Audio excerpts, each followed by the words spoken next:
وار روم میں آپ کو تازہ ترین صورتحال کے ساتھ خوش آمدید کہتے ہیں۔ کہا جاتا ہے کہ جنگ کے دوران ایک دوسرے پر سبقت کے دعوے انتہائی اہم ہوتے ہیں، لیکن دو دعوے جو کہ ایران کی جانب سے یا ایران کے حامیوں کی جانب سے کیے گئے اس وقت درست ثابت ہوتے دکھائی دے رہے ہیں۔ اس عراق میں اسلامی مزاحمت نے، جو کہ ایک ایران کی حمایتی تنظیم ہے، امریکہ کے ریفیلنگ طیارے کو مار گرانے کی ذمہ داری قبول کر لی ہے۔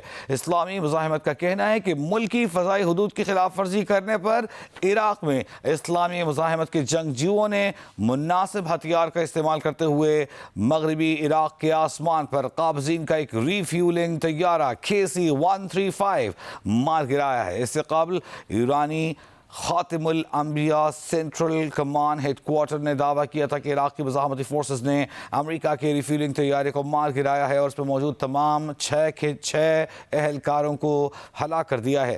بات کریں اس دعوے پر امریکہ کے رد عمل کی تو امریکی سینٹرل کمانڈ کہتی ہے کہ KC-135 ریفیلنگ ایئر کرافٹ ضرور آپریشن ایپک فیوری کے دوران تباہ ہوا ہے، تاہم ان کا یہ کہنا تھا کہ کسی دشمن نے اس کو نشانہ نہیں بنایا بلکہ یہ خود ہی تباہ ہوا ہے۔ اس بات کی بھی تصدیق کی ہے کہ امریکی طیارے میں KC-135 میں 6 افراد سوار تھے۔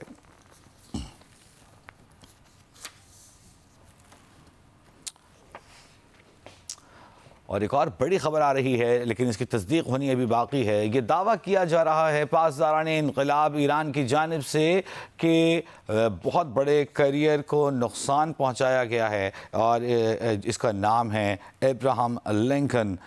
اسے میزائلوں سے نشانہ بنایا گیا ہے، تاہم اس کی ابھی تصدیق ہونی باقی ہے، اور اگر تصدیق ہوئی تو یہ بہت بڑی خبر ہوگی۔ ایرانی پاسداران انقلاب نے کہا ہے کہ دنیا آج مختلف یوم القدس کا مشاہدہ کرے گی۔ القدس کی آزادی قریب ہے، فتح آزادی کے متلاشیوں دنیا کے مظلوموں کی دسترس میں ہے۔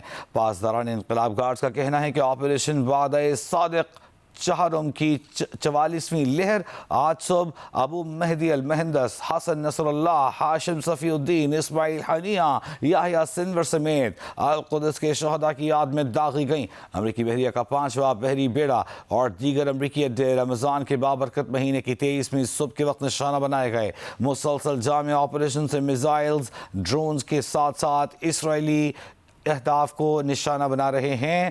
اسرائیلی اہداف کو خرم شہر، خیبر شکن، فتح، اماد، غنی میزائلوں اور تباہ کن ڈرون سے نشانہ بنایا جا رہا ہے۔ یہ ہم نے آپ کے سامنے رکھی وہ دعوے جو آج یاد رہے کہ آج جمعہ ہے اور دنیا بھر میں آج اسے یوم القدس کے طور پر منایا جاتا ہے۔ رمضان المبارک کا آخری جمعہ جو ہوتا ہے، اور اسی حوالے سے پاسداران انقلاب کے نعرے ہمارے سامنے آئے ہیں۔ اب جبکہ 44ویں لہر داغی جا رہی ہے ایران کے انقلاب کی جانب سے، گارڈز کی جانب سے، بن گورین ایئرپورٹ جو کہ تل اویو کا سب سے مرکزی ایئرپورٹ ہے، وہاں افراتفری اور گھبرا گھبری کے مناظر دیکھنے میں آئے۔ یہ مناظر آپ کے سامنے ٹیلی ویژن اسکرین پر ہے، جب جو سٹاف تھا وہاں پر ان پر چیزیں پھینکی گئیں مسافروں کی جانب سے، اور سٹاف بھی جواب میں ان پر سامان پھینکتا دکھائی دیا۔ عملے نے بھی ویسے ہی جواب دیا۔ یہ افراتفری کے مناظر ہیں جب سائرن بجتے ہیں بن گورین ایئرپورٹ پر، تو لوگوں میں ایک خوف، ایک پریشانی، ایک افراتفری دکھائی دیتی ہے۔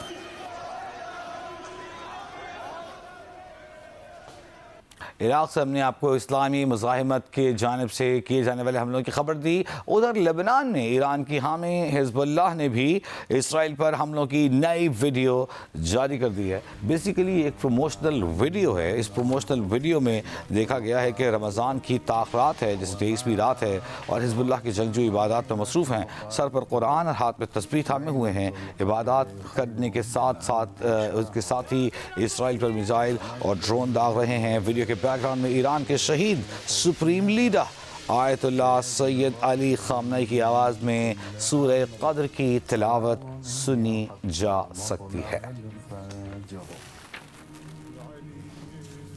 اور جس طرح کہ ہم بار بار یہ بتاتے آ رہے ہیں کہ اسرائیل میں کوریج کرنا مشکل ترین کام ہے۔ بین الاقوامی نیوز نیٹ ورکس کو بھی وہاں پر جو حادثات ہو رہے ہیں، جو نشانہ بنائے گرنے والے میزائل ہیں، ان سے ہونے والے نقصانات ہیں، ان کی ویڈیوز بنانے کی اجازت نہیں دی جا رہی۔ ایسے میں نتن یاہو مخالف ایک اسرائیلی ایکٹیوسٹ نے تل ابیب میں تباہی کے مناظر کی ویڈیو سوشل میڈیا پر شیئر کی ہے۔ یہ ویڈیو ہم آپ کو فل سکرین پر بھی دکھائیں گے، جس میں دیکھا جا سکے گا کہ سڑک پر گہرا گڑھا پڑا ہوا ہے، جبکہ ایک جانب عمارت تباہ ہو چکی ہے اور اس کا ملبہ ہر طرف پھیلا ہوا ہے۔ تل ابیب سے جو ہمیں رپورٹس مل رہی ہیں، یہ ایک جگہ کے مناظر نہیں ہیں، متعدد مقامات پر ایسا ہی جو میزائل گرے ہیں، ہائپرسونک میزائل گرے ہیں، خیبر شکن میزائل گرے ہیں، اور ان کے نتیجے میں عمارتوں کو نقصان پہنچا ہے۔ ملبے کے کئی ڈھیر ہیں جو پورے تل ابیب میں اور پورے اسرائیل میں مختلف مقامات پر دکھائی دے رہے ہیں۔ دوسری جانب اسرائیلی فوج کی جانب سے بھی سخت حملوں کے دعوے سامنے آ رہے ہیں۔ اسرائیلی فوج نے دعویٰ کیا ہے کہ گزشتہ روز ایران کے مغربی اور وسطی علاقوں میں 200 سے زائد اہداف کو نشانہ بنایا گیا۔ بیان میں بتایا گیا کہ لڑاکا طیاروں نے بڑے پیمانے پر 20 حملے کیے، جس میں مختلف فوجی تنصیبات کو نشانہ بنایا گیا۔ اسرائیلی فوج کے مطابق حملوں میں بیلسٹک میزائل لانچرز، فضائی دفاعی نظام اور اسلحہ تیار کرنے والے مراکز کو بھی نشانہ بنایا گیا۔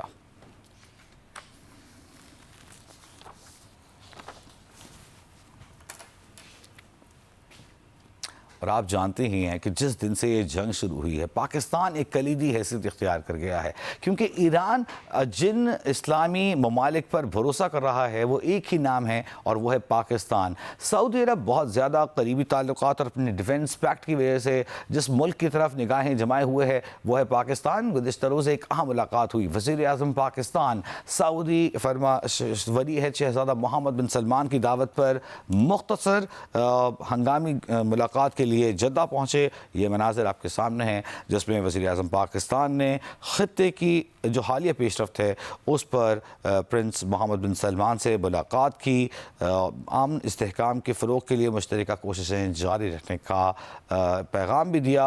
وزیر اعظم نے کہا کہ مشکل حالات میں، کٹھن لمحوں میں سعودی عرب کے ساتھ مکمل یکجہتی کا اعادہ کرتے ہیں، مضبوطی کے ساتھ سعودی عرب کے ساتھ کھڑے ہیں۔ نائب وزیر اعظم وزیر خارجہ اسحاق ڈار، فیلڈ مارشل عاصم منیر بھی ان کے ہمراہ تھے۔ یہ مناظر اس تصویر میں آپ دیکھ بھی سکتے ہیں۔ مختصر دورے کے بعد وزیر اعظم وطن واپس پہنچ گئے۔ اور جناب صورتحال یہ ہے کہ کہا جاتا ہے کہ کچھ ہی دن پرانی بات ہے، امریکہ ناراض تھا کہ جس نے روس سے تیل لیا اس پر سخت ترین ٹیرفز عائد کیے جائیں گے، لیکن امریکہ اب خود اجازتیں دے رہا ہے کہ چونکہ تیل کی شدید قلت پیدا ہو چکی ہے تو ایسے میں آپ روس سے تیل خرید سکتے ہیں۔ امریکہ نے عارضی طور پر روس سے تیل خریدنے پر جو پابندیاں تھیں وہ ہٹا لی ہیں۔ وزیر خزانہ امریکہ کے اسکاٹ بیسنٹ کہتے ہیں یہ قدم ایران کی جنگ کے باعث متاثر ہونے والی عالمی توانائی منڈیوں کو مستحکم کرنے کے لیے اٹھایا گیا، اور ان کا یہ کہنا ہے کہ افسوس کی بات ہے کہ اس اقدام سے روس کو فائدہ ہوگا، لیکن یہ تھوڑے عرصے کے لیے ہے۔ ان کا یہ کہنا تھا کہ امریکی منڈیوں کو جو نقصان ہوا ہے یہ عارضی ہے، اور الٹیمیٹلی اس جنگ سے جو امریکہ کو فائدہ ہوگا وہ بہت بڑا ہے۔ ہم امریکہ کو ایک بہت بڑے خطرے سے بچانے جا رہے ہیں۔ اپنے جنگی فیصلے کو ڈیفینڈ کرتے ہوئے دکھائی دے رہے ہیں اسکاٹ بیسنٹ۔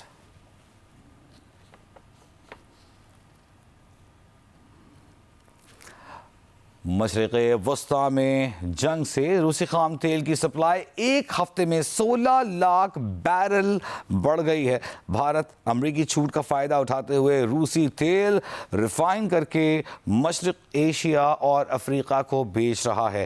S&P گلوبل کے مطابق مشرق وسطی جنگ کے سبب روسی تیل کی سپلائی 2 کروڑ 17 لاکھ بیرل ہو گئی ہے، جس میں سے 1 کروڑ 24 لاکھ بیرل تیل چین نے، 86 لاکھ بیرل تیل بھارت نے، اور ترکی نے 7 لاکھ بیرل تیل خریدا ہے۔ S&P گلوبل کے مطابق امریکی چھوٹ ملنے کے بعد بھارتی ساحلوں پر 3 کروڑ بیرل روسی تیل پہنچا ہے۔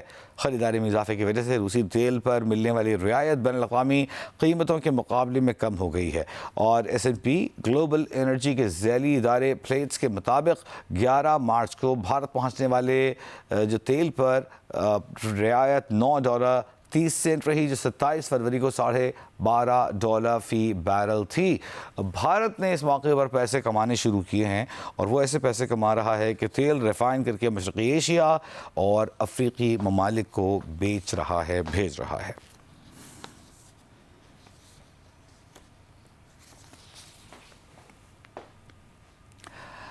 اس وقت مشرق وسطیٰ میں جنگ اور اس کے علاوہ اسٹریٹ آف ہارمز کی بندش سے جو عالمی مارکیٹ میں تیل کی قیمتیں ہیں وہ بہت مشکل سے دوچار ہیں. ایسے میں ایک اچھی خبر مارکیٹ اوپر چلی جاتی ہے اور اس کے ساتھ ہی تیل کی قیمتیں کم ہو جاتی ہیں. لیکن پھر ایک بری خبر، جنگ لمبے عرصے تک جاری رہنے کا اندیا اور ایک بار پھر جو پیٹرولیم پرائسز ہیں وہ آسمان پر پہنچ جاتی ہیں. ایک دن میں کئی بار $100 سے اوپر اور نیچے آتے دیکھا گیا برینٹ اور WTI خام تیل کی فی بیرل قیمت کو. اب سے کچھ دیر پہلے ہم آپ کو بتائیں کہ برینٹ کروڈ تیل کی قیمت 4% کمی کے بعد $100.06 پر آ گئے 100.06، جبکہ WTI کروڈ آئل 0.71% کمی کے بعد $95.05 پر ٹریڈ ہو رہا ہے.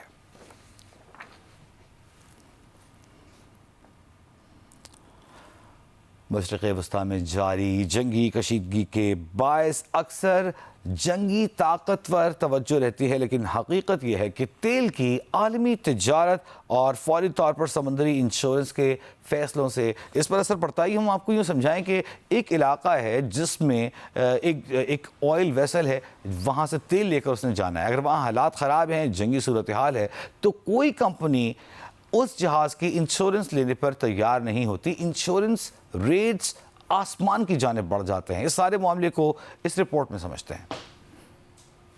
جب مشرق وسطیٰ میں کشیدگی بڑھتی ہے تو عالمی تجارت پر فوری اثر سمندری انشورنس کے نظام کی صورت میں سامنے آتا ہے. لندن کی انشورنس مارکیٹ لائڈز آف لندن سے وابستہ جوائنٹ وار کمیٹی دنیا کے مختلف سمندری راستوں کے خطرے کا تعین کرتی ہے. اگر یہ کمیٹی خلیج فارس یا آبنائے ہرمز کو ہائی رسک زون قرار دے دے تو عام شپنگ انشورنس مؤثر نہیں رہتی اور جہاز مالکان کو جنگی خطرے کی اضافی انشورنس یعنی وار رسک پریمیم ادا کرنا پڑتا ہے. امن کے حالات میں یہ پریمیم معمولی ہوتا ہے، لیکن جیسے ہی کسی حملے یا کشیدگی کی خبر آتی ہے تو یہ اچانک کئی گنا بڑھ جاتا ہے اور ایک آئل ٹینکر کی انشورنس لاگت ہزاروں ڈالر سے بڑھ کر لاکھوں ڈالر تک پہنچ سکتی ہے. اس نظام میں ایک اہم شق کینسلیشن کلاز بھی ہے، جس کے تحت انشورنس کمپنیاں صرف 48 گھنٹے کے نوٹس پر اپنی کوریج ختم کر سکتی ہیں. یہی وہ نفسیاتی حربہ ہے جسے ایران جنگ کے دوران امریکہ اور اسرائیل کے خلاف استعمال کر رہا ہے. ماہرین کے مطابق ایران کو آبنائے ہرمز مکمل طور پر بند کرنے کی ضرورت نہیں ہوتی، صرف اتنا خطرہ پیدا کرنا کافی ہوتا ہے کہ انشورنس کمپنیوں کا رسک بڑھ جائے، اور ایسا ہی ہوا ہے. سیف الرحمان، جیو نیوز، اسلام آباد. تو دلچسپ رپورٹ آپ نے ملاحظہ کی. نہ صرف یہ کہ جو آئل کی پرائسز ہیں وہ بڑھ گئی ہیں، انشورنس ریٹس بہت بڑھ گئے ہیں. اس لیے جو فائنل پروڈکٹ ہے، جب تیل پہنچتا ہے پورٹ پر تو اس کی قیمت بہت زیادہ ہو چکی ہوتی ہے. وار روم سے اتنا ہی، دوبارہ حاضر ہوں گے.